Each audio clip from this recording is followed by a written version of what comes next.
The Redmi K90 Pro Max still has a champion edition. Every time I see a Lamborghini, I think of that man telling me why they make Lamborghini and champion editions for REDMI.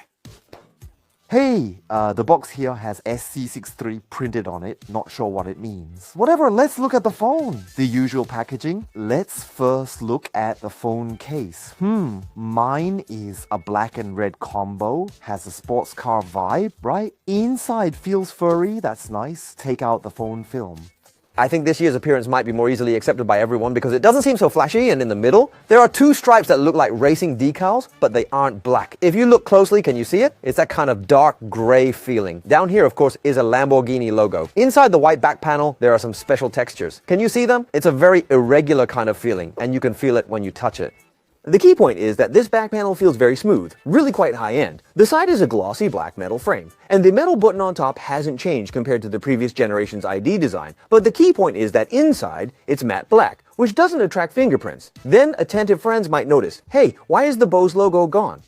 Rest assured, it certainly has 3 speakers. I guess why not Bose, but Redmi, think about it, Lamborghini and Bose appearing on the back of a phone. At the same time, who would pay whom? If I remember correctly, there should be a very cool startup animation. This please. Light up the front screen. As you can see, they have specially customized wallpapers, specially customized themes, and specially customized icons. Additionally, they made 2 separate sports watermarks for this year's K90 Pro Max Champion Edition. This is the first one. Look at this model suffix. This is the second one. Hey, do you think it looks good? Next, let's take a look at this charger.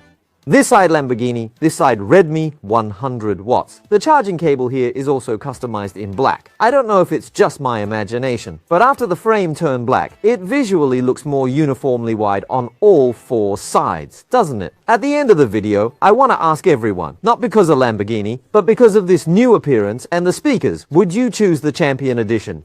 Bye-bye.